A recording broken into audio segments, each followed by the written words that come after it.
Be happy, happy, happy. Be happy, be happy, mommy. Come on, keep your chin up. Enjoy this time. Smile, Smile, smile, my darling. Honey, you gotta count your blessings.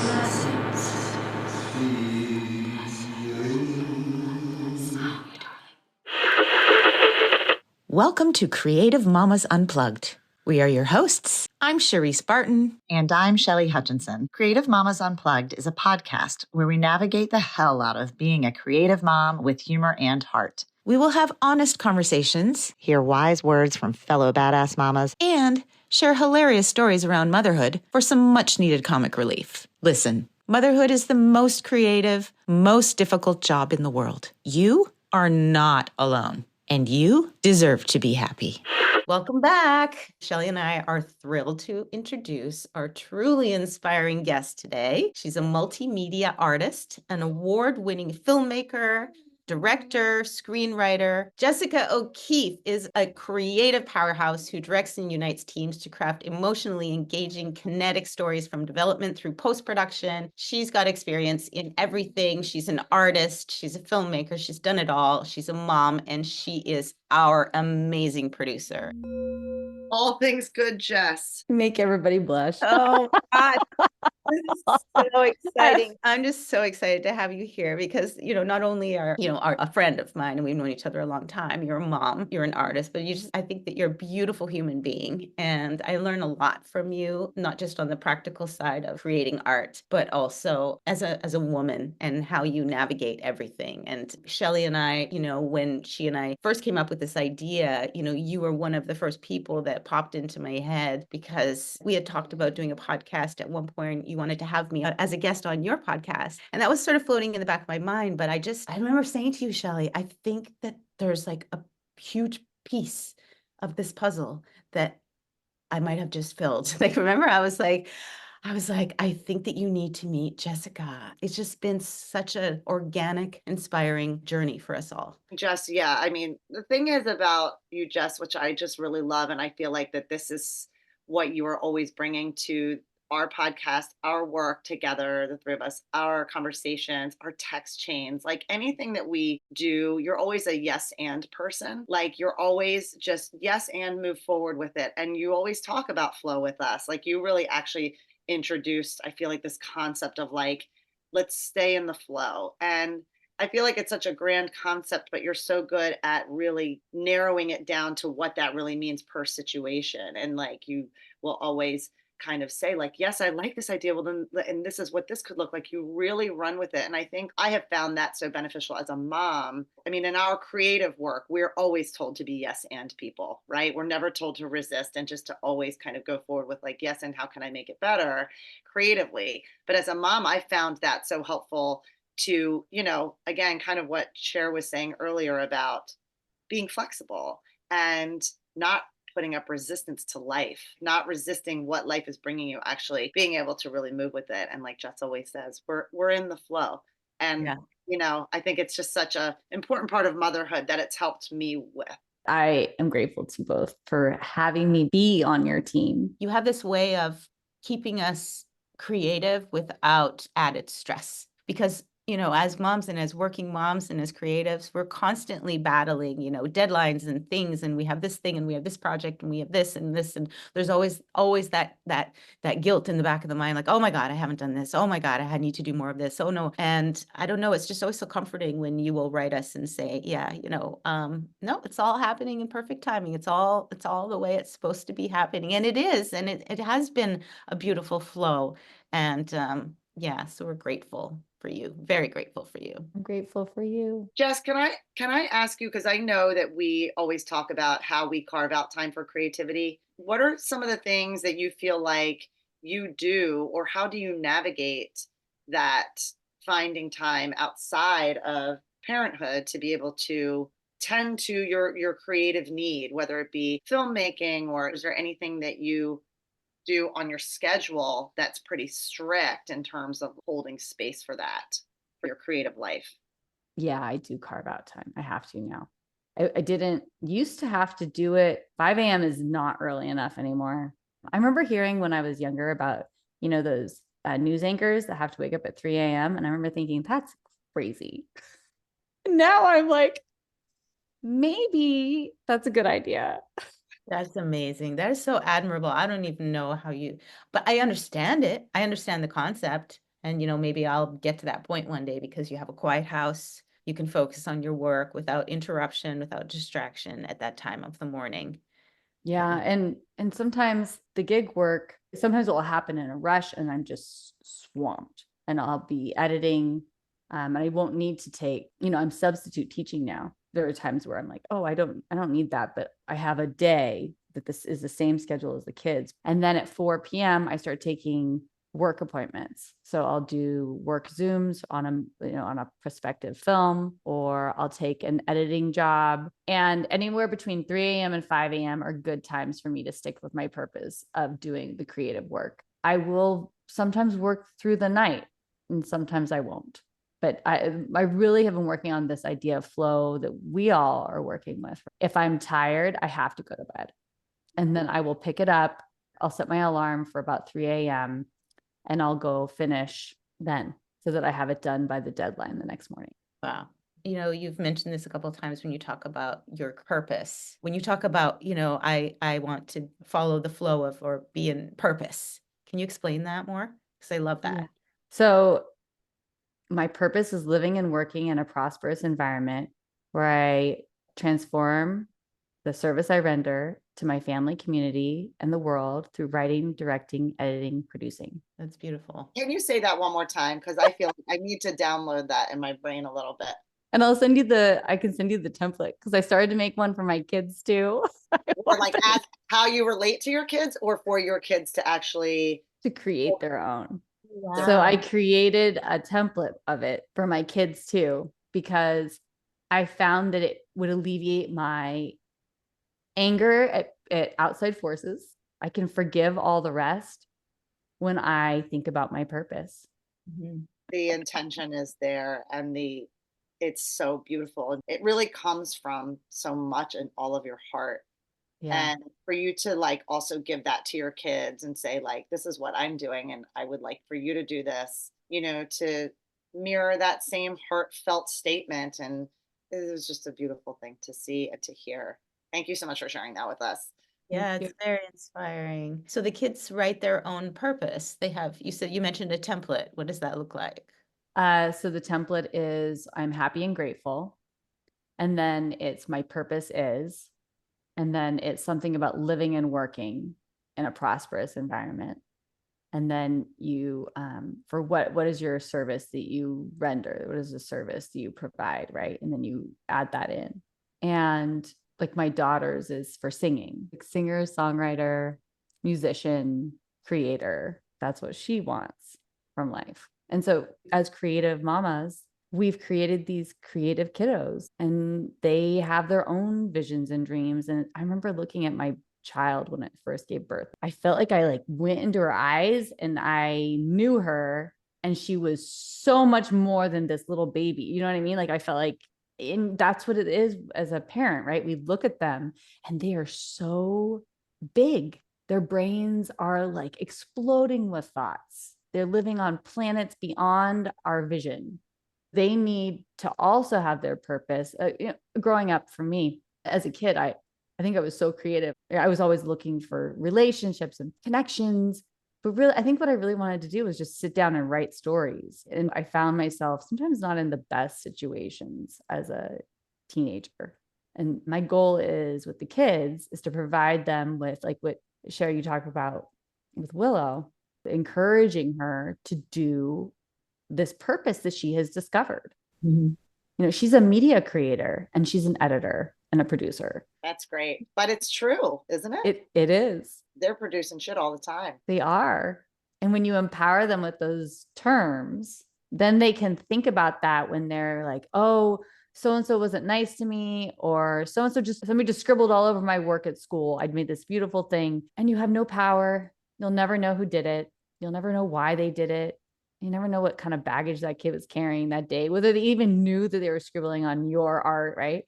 And Instead, you remind them that in situations like that to say their purpose and send love to whoever, send love at the paper, send love at the person, send love to yourself. And by the act of sending the love and by repeating your purpose, you are able to stay at a higher frequency of happiness. And then you attract people towards you. You're going to attract people who tell you how great your art is.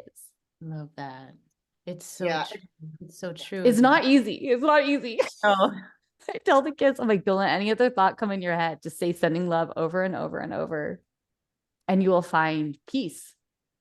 Yeah, I mean, I think in with that too, you're also teaching them that there's nothing that they can really control outside of their behavior, perception, and thoughts, right? Like how, Yeah. and I think that's a lot of with kids, they stole my hat or they scribbled my picture, and I think what we all want is to like control that and make that not happen. Or we wish it didn't happen, but that it's like, well, I want to control that external circumstance. And what you're teaching them is like, you kind of really you do have to look within and realize like that isn't in our control, but what is in our control is how we respond. And Yes. in this situation, we're going to respond with a lot of love, and we're just going to send love to this person who may be clearly having a tough day. Yes. Yes. That's what we give the tools. I don't know when I first started thinking about this, but I might have been in my 30s when I realized my problems are mine. Any anger I have towards anybody else is my anger, but I didn't accept it till I was in my 40s. That's such a powerful thought, because it can be so hard as adults, as people, as kids to sit with your anger and hold it, and say like, this is mine. And I'm not mad at you. I'm actually just really mad, and it's not your fault. Or like, I am mad at you, but it is my anger. It's not you. It's my anger. I feel like I've been in process for a really long time, for years. And we're always giving our kids tools, and we're always just trying to keep our side of the street clean. But I still find it so hard when my husband might do something that makes me mad, and I feel my direction of anger at him. Like I feel it really going towards him instead of turning around and really pulling in and going like, I'm actually really mad about what happened, and putting the attention back on myself, not to create guilt or shame, but to be able to really look internally. And it's such a hard thing to do still, because we don't want to sit with that, and we kind of want to make it everybody else's problem, because it's a lot easier to put it out and keep it away from us than it is to go like, I have to really own this, and I have to really be accountable for how I'm feeling. To your point, Jess, it belongs to me. Yeah, it belongs to me. It's funny because I remember somebody telling me that, like that my anger is in me and I have to hold it. You said the thing about holding it. And I was like, hold it. That's not good for me. I need to let it out. But now hold it means something complete. It's like when you read a book and you read the same page, and like 10 years later you read it again and it means something completely different. It's like hearing those words now, it's like, yeah, you hold it. Yeah. And you mold it, right? Process it. Yeah, you process it, and it becomes a tool, helpful, especially as creative people, right? That anger is so helpful sometimes. yeah, it is. Yeah. Yeah. This is a good reminder for me to, I love this conversation just in terms of my own children, and thinking about how to approach advice, parenting, when it comes to situations that my children are in where they are feeling emotion and they might need some guidance. I appreciate it. I appreciate the sending love, the like taking a pause, and it relates to a lot of what I've been going through in my life. And like with the 12 steps, it's the same kind of thing, like the resentment. When you're holding resentment, often we do need to look at ourselves and say, wait a second, what is my part in all of that? And just recognizing that we're all human. We all have our own character defects. No one is perfect, but it is interesting when you can feel resentment or anger and you really take a pause and look at your part in it. A lot of that feeling dissolves. And I love the idea of sending love, sending love, sending love, sending love, because it does happen to create more gratitude. And you do, without getting all woo-woo, but you do vibrate at a higher frequency. You just do.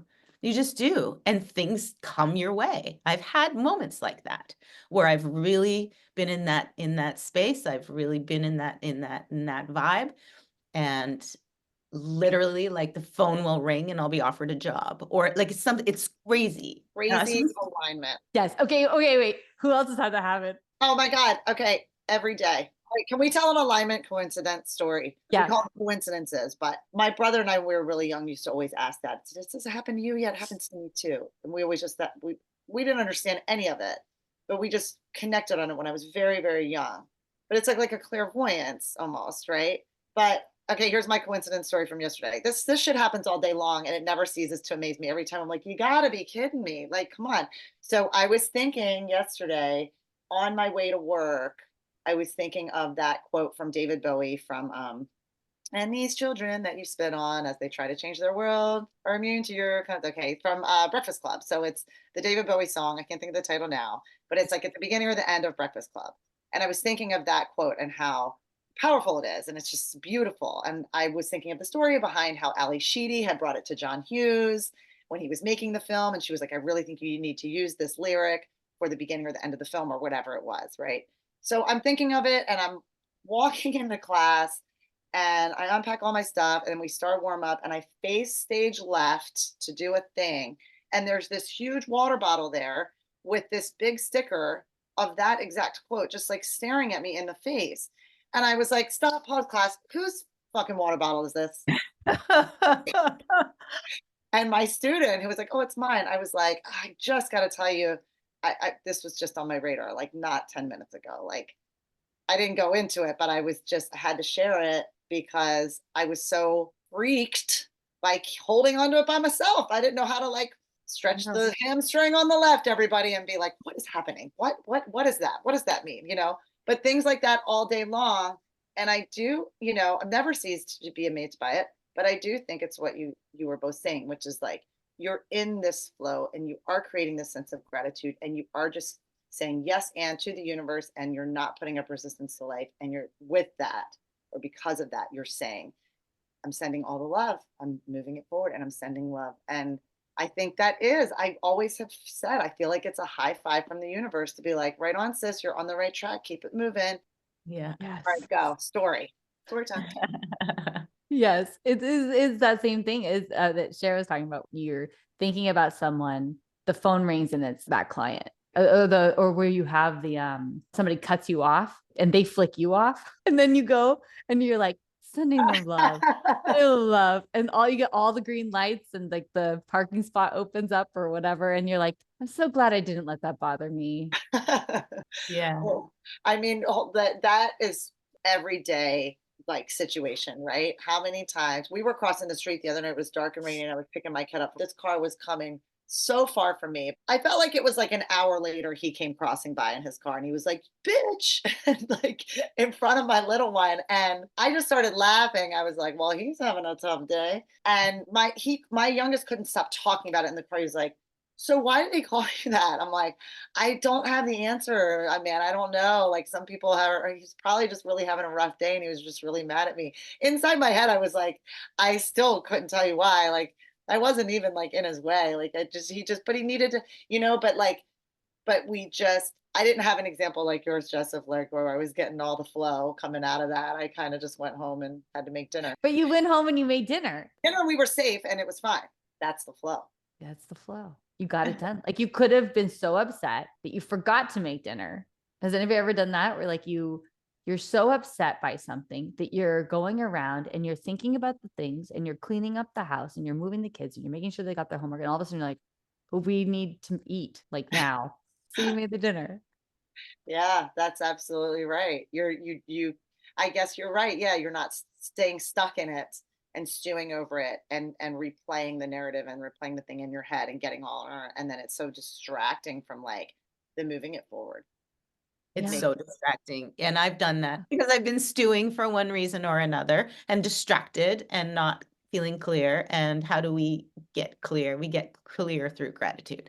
And so that's why I love that simple practice of just saying, sending love. Or, I'm feeling grateful, because it's so easy to get stuck in our heads. And it just creates a mess. It just creates a mess. I've had days like that. And then of course, when you get, it's the opposite of the flow, when you like get stuck and then something happens and then it's like everything after that does not fall into place. Like you'll bump your knee on the table, or you go to pour yourself a cup of coffee and like, or all the sugar spills all over. And it's kind of like, why is this happening today? But you're like actually purposefully out of the flow because energetically your energy is just so bad. It's attracting more shit. So yeah, it sounds so woo and it Yeah. sounds so, it's so simple, but it's so true. It's so true. And it's a daily practice and it's a daily reminder. And, especially as moms, I think that, you know, we need to keep that practice. So thank you. Thank you for Yeah. that. Thank you. And I with the whole it's so woo woo, right? Like I think about that all the time, that it feels like it's that. I started to think about it like this, is that as human beings, we had to survive as a group, right? In the wilderness or wherever we were, through evolution, we survived by being aware of everything around us, every sound, every little twitch on somebody's face, every eye movement, all these things we've absorbed, and we have this knowledge and like of observation. Was a picture is worth 1,000 words? We're absorbing those thousands of words in the back of our mind, and we're actually maybe even as humans, and we're working all around, when we are in that sending love vibe, other people are recognizing that. They're actually feeling it in the thousands of words they're absorbing. They're feeling our thing. And it's just a domino effect because we laid the groundwork of the good vibe. It's visible. Creative Mamas Unplugged is produced by Breatheasy Productions with music by Jeremy Jurin. If you enjoyed this episode, please don't forget to give my mama 5 stars and keep coming back. Thanks to us kids, there are plenty of stories to tell. And you are not alone. Bye for now.